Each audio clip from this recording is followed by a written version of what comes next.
Si quieres aprender sobre la Revolución Mexicana, tienes que empezar por aquí. La breve historia de la Revolución Mexicana de Don Jesús Silva Herzog.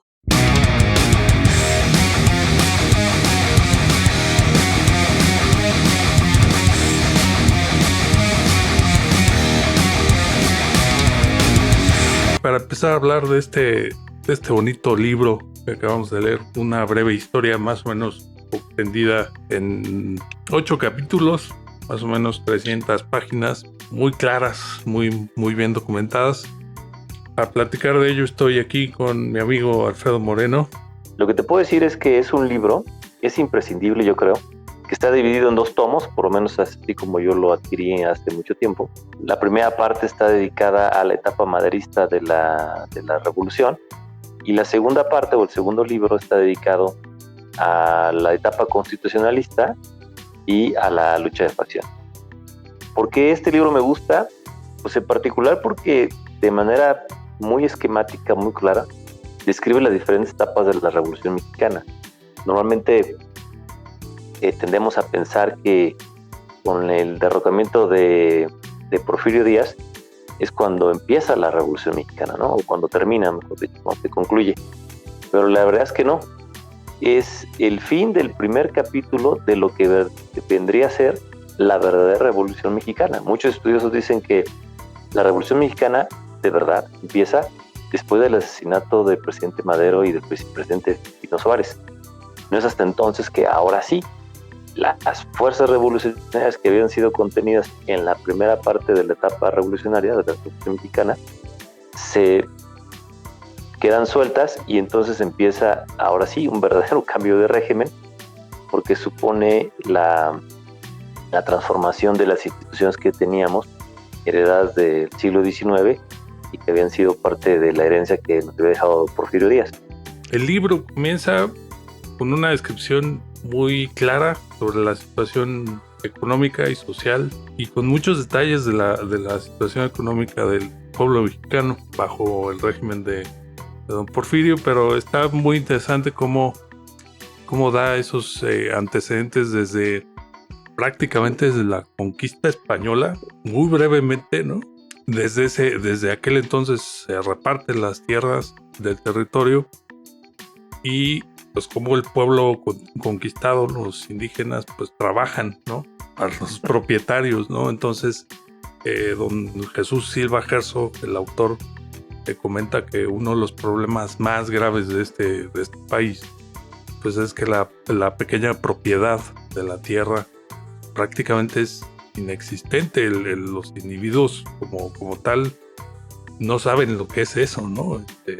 Desde ahí, pasando por la colonia, pasando la Nueva España, a partir del México independiente o republicano, pues tampoco.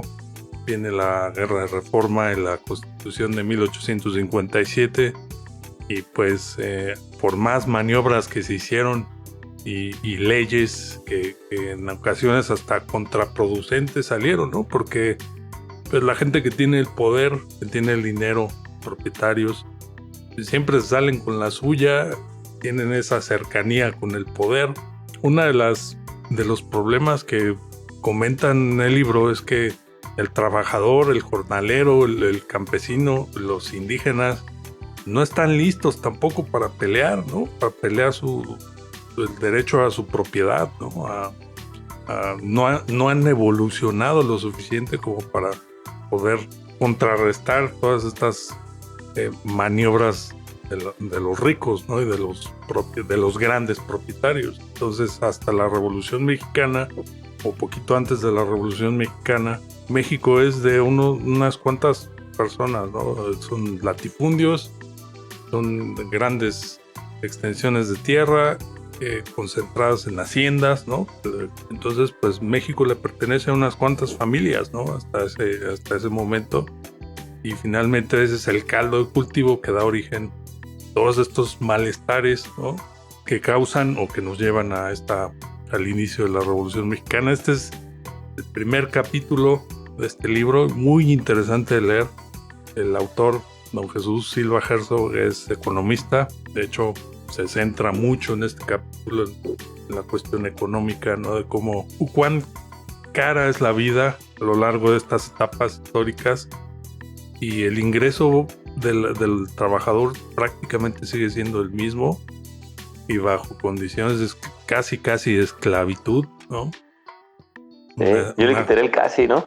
Sí, le quitamos el casi. Creo que hasta los esclavos vivían mejor, porque recordarás que, no sé, en las antiguas sociedades, pongamos la romana, o previas o otras, el amo tenía la obligación de mantener alimentado correctamente al esclavo, ¿no? Regresando al tema de la Revolución Mexicana, pues sí, o sea, de facto es una gran muchedumbre, es decir, 90% de la población viviendo en esas condiciones. Esa es la realidad. La verdad es que de facto el 90% de la población no se podía subir al tren, para empezar no les alcanzaba, sí. No tenían dinero, no tenían para comer.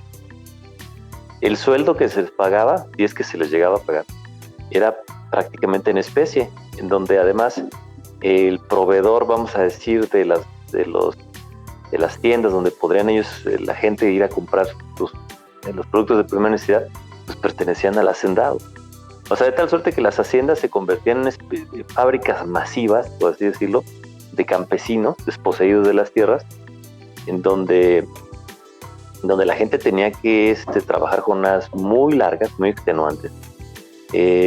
Prácticamente tenían hijos, pero era como para seguir reemplazando, digamos, la fuerza laboral y continuar trabajando. Entonces, en ese ambiente económico es como se gesta, pues, la Revolución Mexicana, donde el 90% de las personas viven como peones acasillados, en donde no perciben un salario, vamos a decir monetario, sino en especie. Son vales, ¿no? Prácticamente son vales de despensa, que tienen que ir a cambiar a una tienda de raya, es decir, una tienda de, vamos a decir, de alguna manera, de conveniencia, que adivina de quién eran los dueños, los mismos hacendados, ¿no? De tal suerte que las haciendas, los campesinos que ahí vivían, pues, estaban totalmente atados, ¿no? A ella no había una perspectiva diferente, y en donde el tener muchos hijos lo único que les garantizaba era, pues, el poder seguir produciendo un poquito más, claro, y tratar de obtener un poquito más de recursos, pero las condiciones de vida eran prácticamente esclavitud. Muchos revisionistas, vamos a decirlo entre comillas, históricos, tratan de lavarle la cara a Porfirio Díaz diciendo que, es que trajo la prosperidad y trajo el tren y trajo el desarrollo económico y las minas y los puertos y cierto tipo de superávit económico, ¿no? Por primera vez en la historia y bla, bla. Pues sí, pero como siempre, vamos a decir, esos beneficios económicos, pues quedaban en una clase, una élite muy reducida. El 90% de la gente vivía en condiciones de esclavitud o semiesclavitud. El 90% de la gente no sabía leer. El 90% de las personas no tenían acceso a ningún tipo de seguridad social, ni política, ni jurídica, y mucho menos económica, ¿no? Entonces, en ese contexto es como Jesús Silva Herzog nos explica qué es lo que ocurre. Y decía yo que los liberales del siglo XIX, como apuntaste tú al inicio, tratando de, vamos a decir, revitalizar la economía, aprueban una serie de leyes que tienen que ver con el liberalismo económico y tratan de alguna manera de acabar con las instituciones medievales, feudalistas, yo digo, heredadas de la época de la colonia, ¿no? Donde la iglesia tenía un gran poder. Ella era la mayor latifundista. El poder que concentra la iglesia, ¿no? El clero. Claro, porque no solamente es el poder religioso de poder manipular personas, sino el poder económico. Son dueños de grandes extensiones de tierra, de las cuales van despojando, ¿no?, a las personas. El liberalismo lo que trata de hacer es desamortizar esas tierras, pero paradójicamente también causa que esas tierras, una vez que son desamortizadas, pues, como bien dijiste, la gente pudiente, la gente que tenía más conocimientos, la gente que tenía acceso a la información privilegiada, pues aprovechan, tergiversan, tratan de utilizar esas leyes a su favor y empiezan ellos a acumular tierra, ¿no? Entonces desarrollamos ahora nuevos latifundistas, ¿no? Que son todos estos que hacendados, estos nuevos ricos que pues explotan todavía de peor manera, ¿no?, a las personas. Antes teníamos tierras sin trabajarse, las tratan de desamortizar, pero ahora se crean latifundios, ¿no?, donde la gente pues es explotada, como bien lo dijimos. Y creo que es bien importante entender que la cuestión económica juega un papel relevantísimo en todos los hechos políticos. O sea, la gente a veces piensan que es la decisión de un hombre, ¿no? O de un grupo de personas. Son las condiciones económicas las que generan estos movimientos y personajes que tienen ciertas ideas, pues en esa circunstancia pues ven la posibilidad de que las ideas que ellos traen en mente puedan ser planteadas, ¿no? Pasaron muchos años sin que un movimiento así se diera, o se diera de la manera en que se dio, que sí había como brotes, y el régimen de don Porfirio era muy eficiente para aplastarlos, ¿no? Porque él así era, ¿no? Así de mano fuerte, ¿no? Entonces, su frase favorita, mátalos en caliente. Mátalos, ¿no? En caliente, imagínate, ¿no? La clase de régimen, ¿no? Entonces, sí, no, claro. Pero me parece que aquí también entra en juego y el autor lo deja ver como lo deja ver, porque es imposible que no aparezca la injerencia de nuestro vecino del norte, ¿no? Es imposible, claro, ¿no? Porque ellos ya tienen sus intereses en México, ya entraron también, incluso son dueños de grandes extensiones de tierra, se empiezan a descubrir yacimientos de petróleo en el territorio. Me da la impresión que aquí no sabemos qué hacer con él, pero ellos perfectamente saben qué es lo que se tiene que hacer. Es el futuro, es el presente, de hecho. Sigue siéndolo.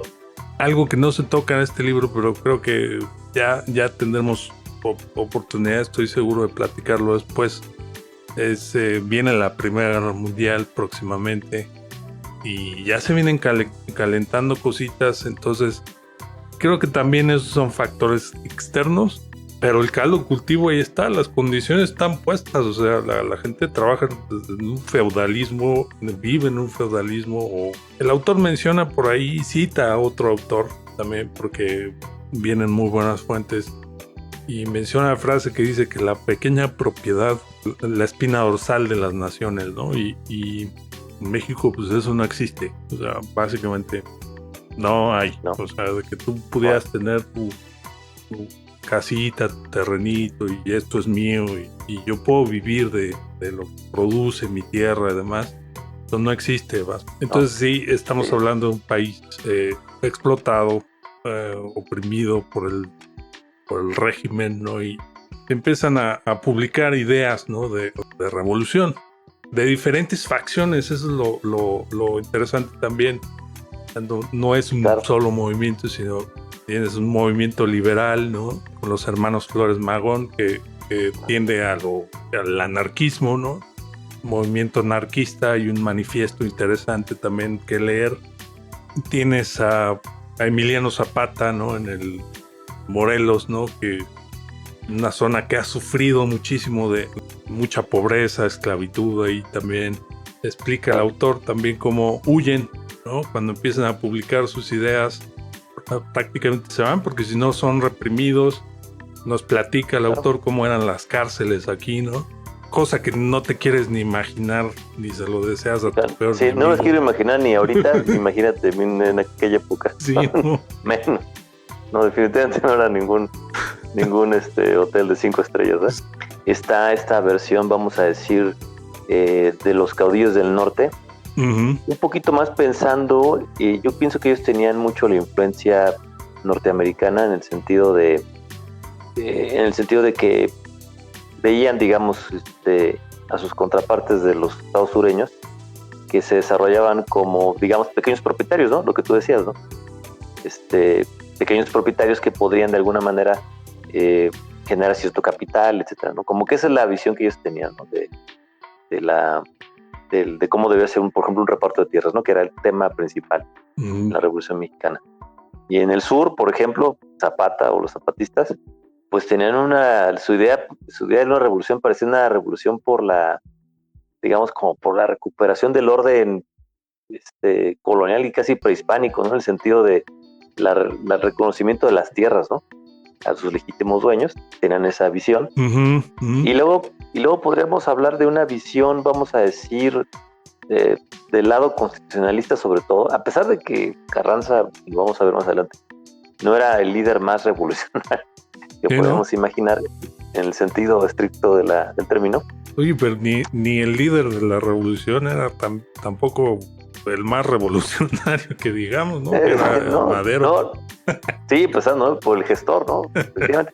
Sí, porque Madero pensaba que, yo pienso de manera ingenua, y creo que su ingenuidad queda plasmada en los siguientes capítulos, ¿no? Que vamos a estar discutiendo. Igual podemos irlos platicando.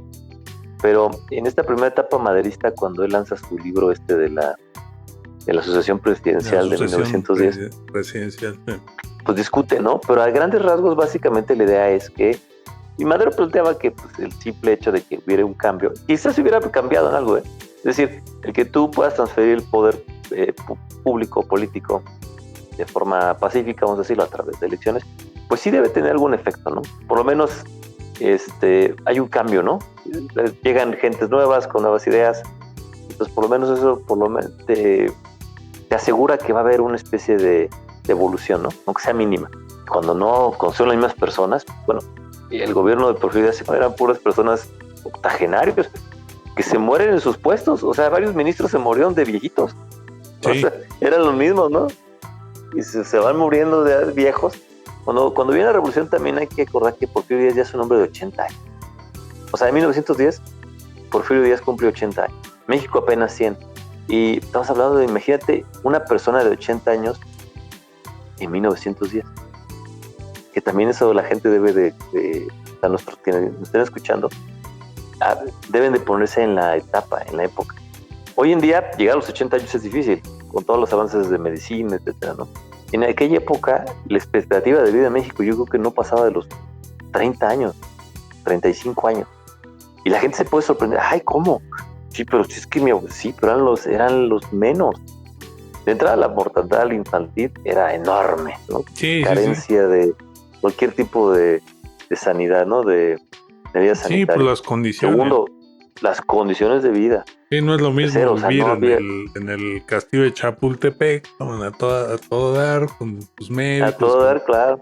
Que ahí chambeando en las haciendas, ¿no? Chambeando en las haciendas o en una mina, ¿no? Ahí en una mina. En una mina. No, en un campo ahí estos que tenía Porfirio, ¿no? Con Valle Nacional, ¿no? Etcétera.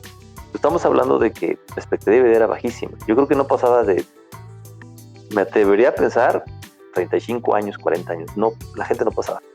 Entonces una persona de 80, imagínate, era una persona súper longeva, ¿no? O sea, Porfirio Díaz tiene 80 años, ya es un verdadero anciano. Las personas con las cuales llegó al poder, pues se han ido muriendo. Entonces, pues ya también el tiempo lo rebasa. Ya sus ideas llega un punto en donde ya a través de lo mismo la gente, hasta por hartazgo, dice ya, lo que venga, ¿no? Venga lo nuevo. Y surge Madero organizando estos clubes, clubes políticos, porque no había partidos políticos. La gente piensa que había un INE, no había nada de eso. Entonces estos clubes antirreeleccionistas que se van fundando en todas las ciudades, que va Madero organizando y creando. Por parte de Madero. Por parte de Madero, van generando, digamos, cierta cohesión en torno a la idea de que pues, ya es necesario un cambio de régimen. Hay también siempre factores externos, ¿no? Y así es en todos los países. Conforme nos hemos ido haciendo más complejos, el mundo ha evolucionado, pues las relaciones entre los estados, entre las naciones, pues también tienen una influencia, ¿no? Pero fíjate que México es muy, muy especial porque la influencia de Estados Unidos es muy fuerte, incluso desde la independencia de México hasta acá, ¿no? Sí, por supuesto. Es que, mira, nos llevan para el momento de la independencia de México, el inicio de la independencia de México. Los estadounidenses nos llevan prácticamente 40 años, ¿no? De ventaja de vida independiente, ¿no? Y regresando al tema de la revolución, siguen estos clubes electorales, se van formando, y entonces empieza a permear, digamos, la idea de que, oye, pues sí, a lo mejor nos hace falta un cambio, ¿no? Así es como se va gestando, ¿no? Esa primera etapa maderista, que termina de una manera tristísima. Y yo diría, es de los capítulos de la historia de México más vergonzosos y tristes. Más vergonzosos y tristes de nuestra historia, por lo que sucedió y por cómo se dio. ¿no? Sí. Vamos a ir platicando. Porque este libro es un compendio de manifiestos de una facción, de la otra, Uh-huh. de actas, incluso de entrevistas, Uh-huh. ¿no? Lo que el mismo Porfirio Díaz dijo en una entrevista, a Díaz-Krielman, ¿no? En donde deja ver una posible sucesión presidencial, donde dice que México posible que ya esté listo para una sucesión presidencial. Entonces eso ayuda también a que el ambiente... Sí, viene la señal, ¿no? Que incluso este discurso de Madero tome fuerza, ¿no? Porque me parece que él es, de todos, es el único que habla con más fuerza sobre una sucesión democrática en la presidencia de México. Y eso es lo que a mí me parece que es lo que llama tanto la atención y lo que hace que los diferentes caudillos de las diferentes zonas del país pues empiecen a unir con él, ¿no? Porque parece ser el discurso, el hacer una sucesión presidencial, parece que es como que desde el punto de vista marketing es el que más vendió, ¿no? Ese es. Pero Madero es un personaje, no se me hace tan fuerte en ese ideal. Es más el discurso, porque incluso él ofrece, ¿no? O aquí se menciona en el libro que él platica con Díaz, ¿no? Básicamente es darle continuidad al régimen porfirista, pero con el cambio. Creo que la manzana de la discordia a lo largo de esta etapa es la posición de la vicepresidencia, ¿no? Porfirio Díaz anuncia quién va a ser su vicepresidente, y eso también desata mucho malestar, ¿no? Entonces, lo que ofrecía Madero a Díaz era, pues, no lo pongas a él, ponme a mí. ¿No? Entonces, realmente esto a mí me deja ver que Madero realmente no buscaba tampoco una revolución, sino un cambio en la sucesión de poder, nada más, ¿no? Pero... Claro, o sea, volvemos a la idea de que lo que te decía yo, que la posibilidad de elegir cambios de gobierno electos democráticamente, como que era la panacea, ¿no? Como que iba a ser la fórmula mágica para revertir todos los problemas, ¿no? Bueno, y eso es una condición, pero no es digamos... Sí, no. A veces, me atrevería a decir que a veces ni la más importante, ¿no? Porque lo que tiene que cambiar son las relaciones económicas, las que se dan entre las clases altas y las clases bajas. Eso es lo que tiene que cambiar, básicamente. No el hecho de que me digas, bueno, ¿qué amo quieres? ¿Quieres el amo A o el amo B? Pues me da lo mismo, o sea, ¿de qué te quieres morir? ¿De disentería o de...? Sí, pero pues si sigo con la bota del hacendado en el cuello, pues no importa. Sí, ¿no? Para mí, ¿qué representa? ¿No? Exacto, nada, prácticamente. Entonces sí, yo creo que esa parte, cuando se da, digamos, el distanciamiento, es porque después de esa plática que tú nos das de referencia, pues a Porfirio Díaz se le ocurre, pues, meterlo a la cárcel, ¿no? A don Francisco y Madero. Pues, ¿para qué no se le han ocurrido esas cosas? Andar proponiendo cambios tersos de... Pues lo que él sabía, meter a la cárcel a la gente. Lo que él sabía era meterlo a la cárcel o matarlos, ¿no? Básicamente eran las dos soluciones que tenían. O los maiciaba, como decía él mismo, ¿no? Este gallo quiere maíz. O era plata o plomo, ¿no? Entonces, ya Madero tenía mucha plata, entonces era difícil que lo fuera a maiciar, pero... Sí, claro. Que tenía mucho dinero. Entonces le ocurrió meterlo a la cárcel. Creo que ahí es donde Madero ya toma una postura un poquito, ahí sí ya hace el manifiesto, vamos a decir, revolucionario. Incluso hasta pone un día, ¿no? Tal día nos vamos a levantar todos en armas, ¿no? Y pues curiosamente sí hay gente que hace caso a ese levantamiento. Los hermanos Cerdán, ¿no? Por ejemplo, en Puebla, ¿no? Bueno, ahí asesinados. Sí. ¿No? Por supuesto. Algunos otros levantamientos que ocurren ese día, que son rápidamente reprimidos, pero de repente vienen estas, sobre todo los del norte, caudillos del norte que empiezan a tomar fuerza, ¿no? Hay que recordar que en la etapa maderista Lucio Blanco es muy importante, ¿no? Para el derrocamiento de Porfirio Díaz. Y Porfirio Díaz, al poco tiempo de los meses de lucha, pues se resquebraja, ¿no? Es decir, ok, acepta el hecho de que Yuri se siente mal, está enfermo, además creo que le duele una muela, creo que está ahí una infección, que después se la va a tratar allá en París. Ya son un decrépito, ya no tienen la energía para oponerse a un levantamiento, ¿no? Entonces, pues ya decide entregar el poder, dimite como presidente. Eso sí, pone un montón de condiciones que, como bien dijiste, torpemente acepta Madero, ¿no? Sí. Es decir, no, había condiciones que los mismos otros jefes, vamos a decir, que estaban junto con Madero. Vamos a suponer, el más importante es Carranza. Los Vázquez Gómez. Ahí incluso los Vázquez Gómez, sí, hay varios, ¿no? Que les dicen, oiga, pues eso que el mismo Pancho Villa, ¿no? Oiga, don Pancho, mire, yo que usted mejor los colgaba a todos aquí porque sí. Se la van a hacer, ¿eh? Y el otro, no, hombre, no esté salvaje, Pancho, no invente, no podemos hacer eso.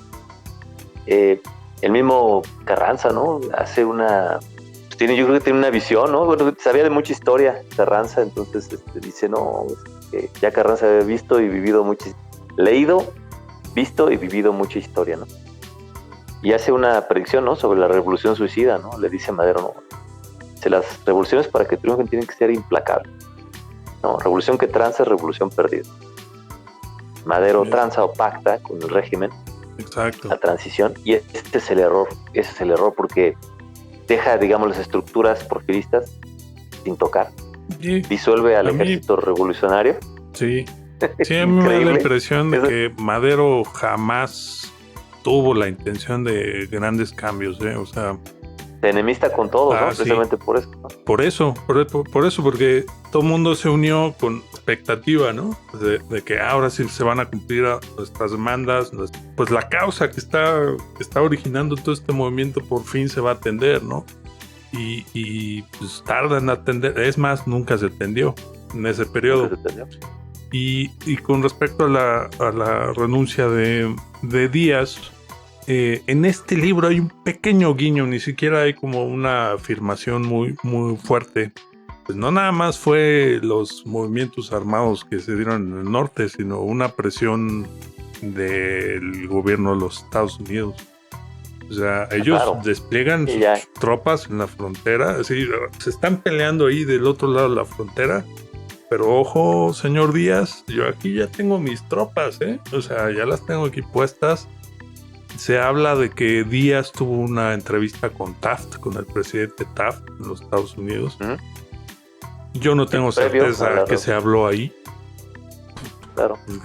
Yo Mira, lo único que dicen, no se sabe el contenido de la entrevista. No existe. A lo mejor los norteamericanos en sus archivos secretos, sí, seguramente ellos lo apuntaron. Estoy seguro. O sea, hasta una grabadora, no de estos así de las Edison, ¿no? Un fonógrafo ahí donde me he grabado todo. Estoy casi seguro que eso ocurrió. O por lo menos hubo alguien que transcribió toda la... Sí, que estuvo ahí, ¿no? Sí. Va con uno de sus hijos, me parece, Díaz, a esa entrevista, porque Díaz no hablaba inglés. Palabras más, palabras menos. Dicen que lo que Díaz dijo, dicen, no lo voy a decir aquí con groserías, pero creo que dijo, hijo de la fregada, ¿no? Palabras más, palabras menos, ¿no?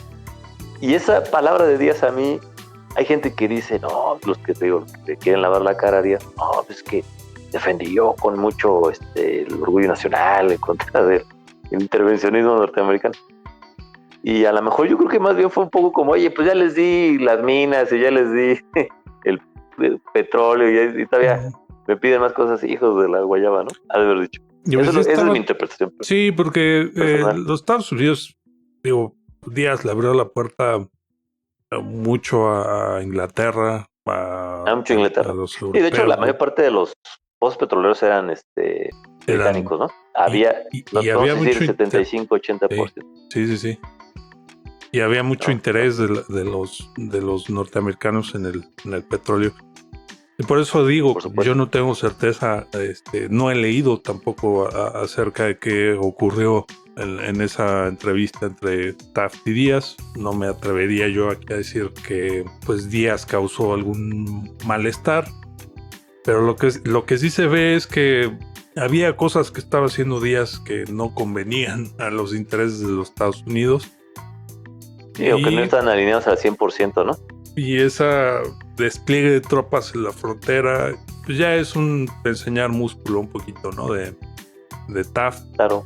Y algo yo puedo imaginar, por eso digo que es como un guiño, que algo tuvo que ver con la decisión de Díaz también, ¿no?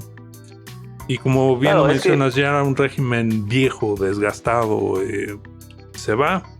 Hay elecciones, asume, gana con 90% de los votos, me parece. Es abrumador, sí, el apoyo a Madero. Lo que te quiere decir que además votó también gente de la clase alta en algún momento, por Madero, esperando un cambio, ¿no? El de la clase media, que era la clase media, prácticamente eran algunos pequeños propietarios, eran los burócratas y ya para le contar, no, la clase media era mínimo, así nada, ¿no? Mínima. De que él gana la elección a que asume el poder pasan meses angustiantes, ¿no? Con esto. Para empezar le ofrece, le otorga el interinato de la presidencia a Francisco León de la Barra, ¿no? No voy a decir ilustre queretano, digo eso de Querétaro y me da pena decir que ese cuate fue presidente de México. Porque lo que hizo fue dinamitar el proceso. Fíjate nada más cómo estaban anquilosadas las estructuras, que incluso el hecho de que una persona que no hubiera sido la que directamente hubiera designado Porfirio Díaz causa molestia en los duros del régimen, ¿no? Entonces se la pasó bombardeando y dinamitando el proceso democrático, para empezar generando un estado de encono entre, por ejemplo, caudillos que habían apoyado a Madero, por ejemplo en el sur, ¿no? Con Blanquet y otros que estaban ahí asusando y maltratando a los pobres zapatistas, ¿no?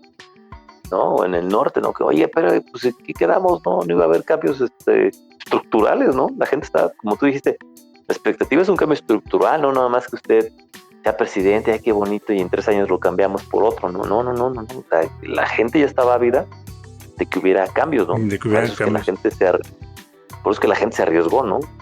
Unirse a una revolución no es fácil, ¿no?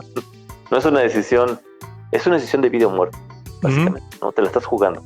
Es correcto. Básicamente. Sí. Y comete ese error, comete el error de dar el interinato a Francisco León de la Barra, que le torpedió todo el barco a Madero. Ya cuando llega Madero, ya está haciendo agua el barco llamado México. Otra, disuelve el ejército constitucionalista. Y empieza a licenciar las tropas revolucionarias. Desarma al ejército revolucionario y deja intacto al ejército porfiriano. Sí. Eso es increíble. Entonces viene se llama la decena trágica, que es una serie de cosas que suceden horribles. Sufre varios levantamientos, ¿no? Entre ellos el de Félix Díaz, el de Bernardo Reyes. Por ejemplo, en el caso de Félix Díaz, no lo fusila, ¿no? A pesar de que la ley le faculta, le perdona la vida, y entonces, porque eso incluso hubiera mandado un mensaje de que, bueno, este cuate no va a ser un cambio estructural, pero está al mando, ¿no? Él está ejerciendo el poder, ¿no? Sí. Decide no hacerlo, y yo creo que esa decisión, vieron la debilidad de Madero, vieron que era un cuate dubitativo, y yo creo que eso le costó la vida.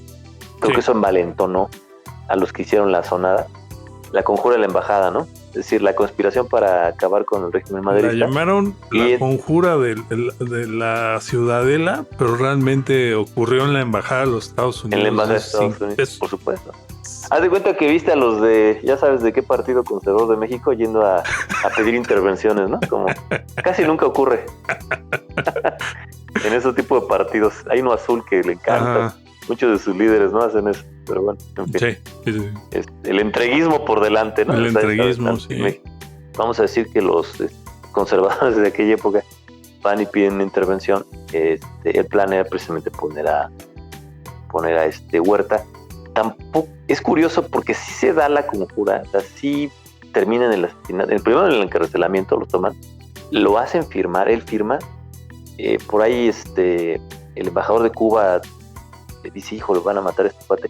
Él dice, bueno, ok, y que se exilie en Cuba, ¿no? Aquí nosotros lo recibimos, y pues, no le da chance a Madero, firma la renuncia, y ya para entonces ya su hermano, fíjate, a su hermano Gustavo, que él se había dado cuenta de cómo estaba la maniobra, dijo, espérate, cuate, están haciendo chivo los tamales, y pues tienes que poner orden, ¿no? Madero le regresa a la pistola a Victoriano Huerta. Sí, no, fue Hijo. una serie de de error tras error. tonterías, error. Sí. Y ya, por ejemplo, a Gustavo le costó la vida, ¿no? Es el que lo asesina a la soldadesca, dicen que de manera brutal, mano. No, una cosa. A bayonetazos, terminó a bayonetazos, ¿no? Con Sí, con no, 87 heridas en el cuerpo. Sí. Irreconocible. Sí, le sacaron un ojo. Bueno, o sea, hicieron una canallada. ¿Qué hay que decirlo así? Sí, eso era. El conservadurismo es canalla. Eso rudeza innecesaria, 15 ¿no? yardas de castigo, o sea, porque sí, aparte no. todo eso era innecesario, ya estaba pactado ya estaba pactado, sí. Ya nada más era para que te quiten, ¿no? Para que veas que esos cuates cómo se las gastan, Pues pasa el asesinato de Gustavo, después el asesinato de Madero y de Pino Suárez, y entonces ahora sí, los vientos que sembraron por ahí el conservadurismo, el porfirismo al asesinar a estos cuates, pues desató la tormenta, ¿no? Que se vino después, el vendaval llamado, ahora sí, la Revolución Mexicana, ¿no? La Revolución Mexicana. Entonces, a pesar del miedo que había, porque era brutal, Victoriano Huerta, que es el que queda como presidente interino, incluso hay un presidente que dura, creo que 45 minutos, ¿no? Que es el que le termina entregando el poder a Huerta. Ya no es una mera formalidad, pero una toma de pelo. Y ocurren una serie de cosas terribles. También hay que recordar el asesinato de Belisario Domínguez, ¿no? El doctor Belisario Domínguez, al cual da un discurso que le dice, oiga, no puede ser que estemos sumidos en el miedo, que dejemos que este tipo que acaba de asesinar al presidente democráticamente electo sea el presidente. O sea, hay ciertos niveles de canallez que no podemos tolerar, ¿no? Uh-huh. Y pues eso le cuesta la vida. Claro. La verdad es que le cortan la lengua, ¿no? No sé cómo, en alguna serie que vi me parece que sí lo metieron en un quirófano, yo lo dudo. Viendo cómo se las gastaban, yo creo que no fue eso, de hecho, de una manera muy... No, esta gente era sanguinaria y cruel. Sanguinaria. Y unos psicópatas. Unos psicópatas. Yo creo que más allá de cualquier afiliación política. Sí, política, ¿no? Estas son ¿qué patologías. Clase de sujetos, ¿no? Esto es patológico. Sí, no. Entonces, gente enferma. Después del asesinato de Madero y Pino Suárez, en el libro te detallan las reacciones de varios de los caudillos, ¿no? Y te describe más o menos, palabras más, palabras menos, que había un ambiente de mucho miedo, ¿no? Caray, esto sí no lo esperábamos, ¿no? El asesinato del presidente en funciones, pues digamos, no era algo que hubiese ocurrido, ¿no? Normalmente pasaba antes de que fueran presidentes, pero en funciones, vamos, no se daba, ¿no? Y así, ¿no? Varios son encarcelados, algunos gobernadores maderistas, etcétera. Hasta que de plano sale Venustiano Carranza y entonces lanza el Plan de Guadalupe. Y en ese Plan de Guadalupe restablece, sus objetivos son muy claros. Es el restablecer el orden constitucional, ¿no? Básicamente ese es el origen del levantamiento, ¿no? Contra el gobierno de Victoriano Huerta, un gobierno espurio, un gobierno ilegítimo. Entonces se levantan armas. Ese es el gran mérito, yo creo, que Venustiano Carranza, ¿no? Reconoce pues que hay un quebranto al orden constitucional, a la ley, y entonces en la Hacienda de Guadalupe redacta ese plan que lleva el mismo nombre, y entonces ahora sí empieza la verdadera Revolución Mexicana. Así es. Con todo lo que ya sabemos, ¿no? El libro que leímos finaliza en esa parte, ¿no? En la parte de la decena trágica, la caída de Madero. Uh-huh. El libro pues, está dividido en dos partes. Lo que comprende este video es la primera, ¿no? Ya posteriormente regresaremos con la segunda, que es una parte muy, muy interesante, ¿no? Que es donde realmente inicia lo que conocemos como la Revolución Mexicana, ya en su fase constitucionalista, vamos a llamarla. No, sí, digamos, lo divide, ¿no? El autor divide la siguiente parte en la lucha constitucionalista y la lucha de facciones, ¿no? La lucha de facciones. Que vienen ambas cosas en el mismo libro, en el mismo la tomo. segunda parte. Exactamente, la segunda parte. Entonces platicaremos de eso. Yo creo que la conclusión que podemos llegar es que amigo, si usted se va a lanzar revolucionario, tenga un plan, adhiérase a él, no titubee y mida las fuerzas con las cuales está usted luchando, porque yo creo que la elección es algo que se tiene que tomar en cuenta, ¿no? La elección Madero, incluso creo que hace referencia al mismo Venustiano Carranza, ¿no? Dice, la elección Madero nos indica que nunca hay que pactar, digamos, ¿no? Cuando ya la llevas de gane, no ceder, tratar de ser muy preciso en los objetivos. Y yo creo que si Madero hubiese escuchado, digamos, a muchas de las voces, ¿no?, que le dijeron, incluso pudo haber tenido, si tú quieres, una forma de, digamos, no tan progresista, vamos a decirlo, o con tintes nacionalistas o hasta socialistas, ¿no? ¿Quién le podría decir? Uh-huh. Pudo haber llevado, digamos, a buen término la transición a la democracia, ¿no?